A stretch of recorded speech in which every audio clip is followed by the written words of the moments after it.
and welcome to this episode of InConversation.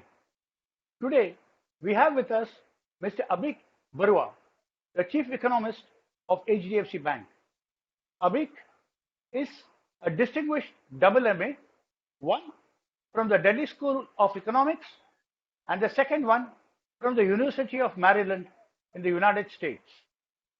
Abheek has about 3 decades of work experience, and apart from doing his job in the bank, Abheek actually finds the time and energy to write novels.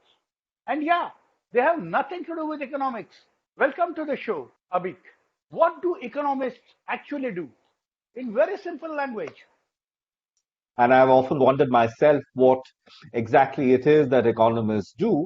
But on a more serious note, the first thing to recognize is the fact that what an economist does specifically depends on where he is working. For instance, an economist at the World Bank would be looking at issues like poverty, sanitation, and so forth, would be doing something radically different from an economist who, say, working at the RBI and looking at monetary policy. But let me talk about what I do and have done in the financial sector and banking for almost 30 years now.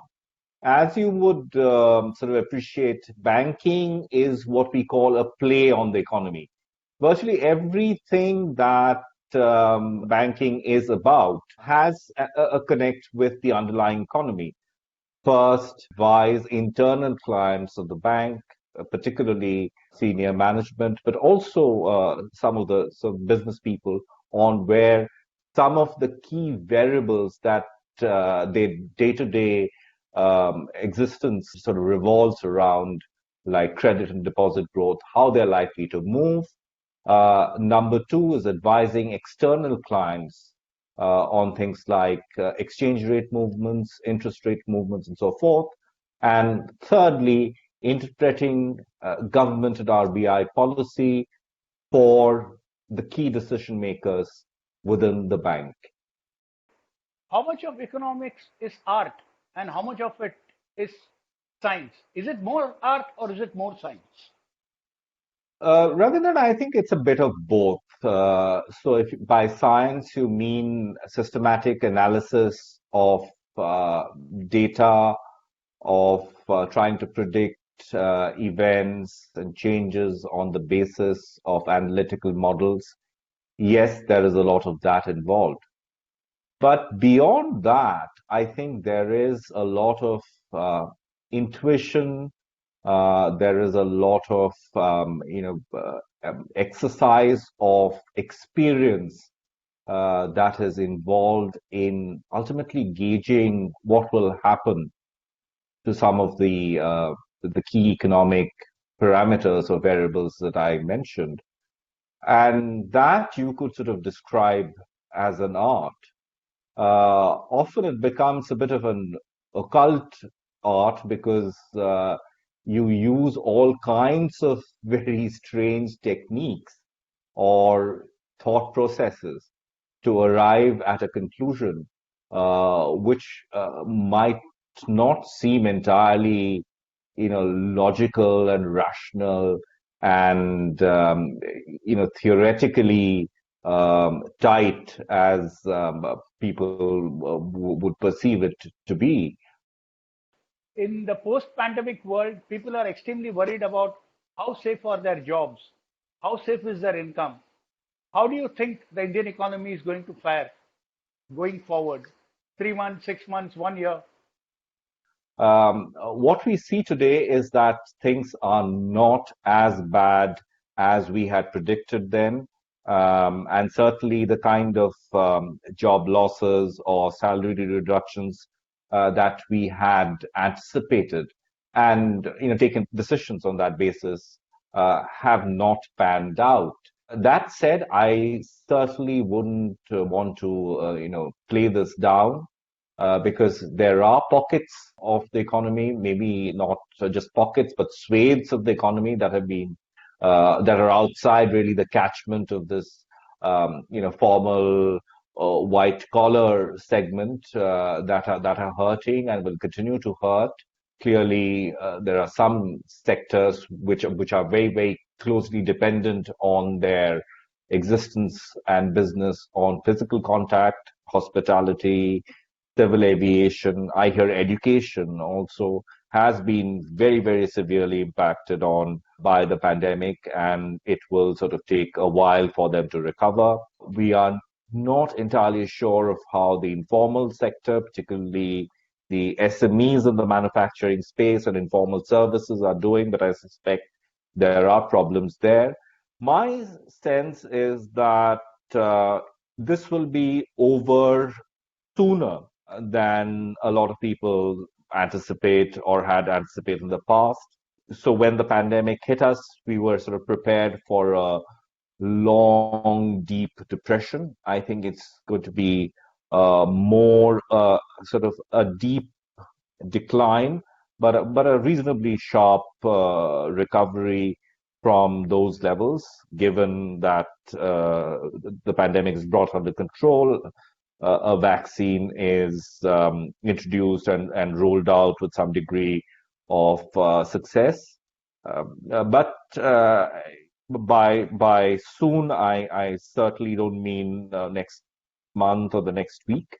I think we'll have to wait for about 8 months to a year for any degree of normalcy to return. Which sector or sectors would be the key drivers of the Indian economy that will again put everything back on track? Very good question, Sanjay. And I'm going to use a combination of science, art, and the occult to predict this.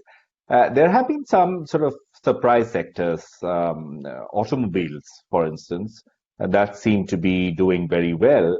And from whatever anecdotal evidence that we have on this is likely to sustain. And initially, the bounce was really in small size cars, but it's now spreading to the bigger sedans and so forth.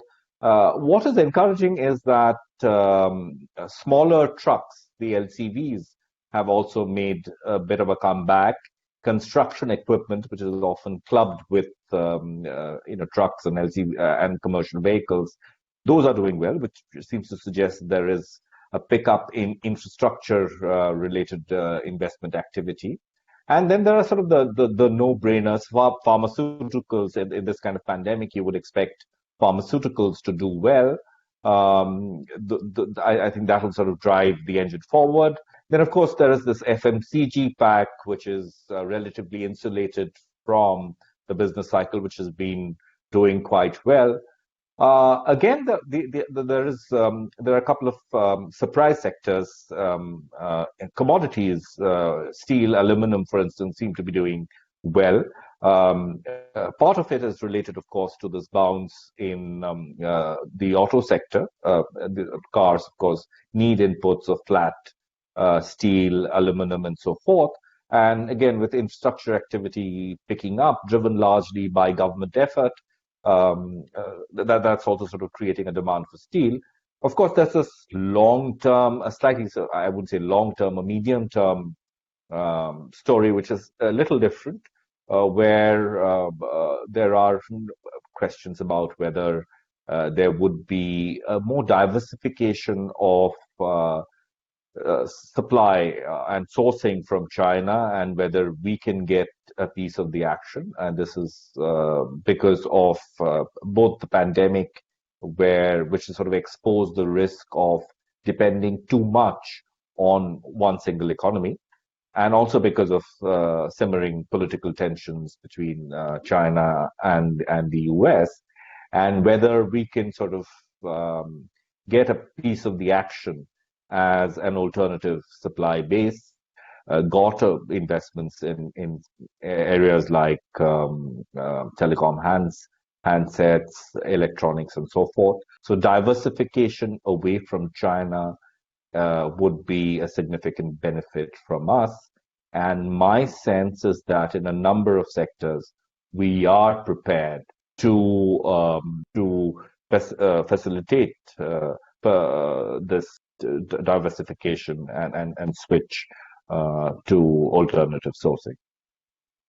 I'm specifically referring to your novel, The City of Death, which is actually a crime thriller. How did that come about? Let me make some confessions here. One, I am completely addicted to crime television serials on Netflix and all the other streaming channels that you have. So I spend a lot of my time watching crime thrillers, and I also I'm a voracious reader. So I just it was done basically as what you would call a lark. I wanted to see if my abilities to write, which I usually deploy to write on where interest rates are headed, could be better deployed or deployed in a more engaging manner in trying to sort of piece together a crime thriller. And I was very inspired by some of the television stuff that had been watching. But I was kind of consumed by the process of writing and the book and the story. So that sort of drove me on. And I found a balance between the two competing demands on my time. But for anyone who wants to sort of experiment with this, let me tell you that it is indeed very challenging and very taxing on both your sort of body and soul. So caveat, potential writer, it's not as easy as you think. But once you sort of get to the end of your novel or your story or whatever you've written, the high that you get, the satisfaction that you get, is unmatched by and will remain unmatched by anything like the size of your bonus or or what you or a newspaper article on interest rates. It's for people who are interested in reading and sort of the creative arts. Coming out with a final creative product, I think, is a hugely satisfying experience, and I'm glad I did it. You just heard him, Abheek Barua. He's soft spoken, he's urbane, he's sophisticated. And yes, he's an economist. And more than that, he loves to watch crime shows and write crime fiction. It has been a real pleasure having you with us, Abheek.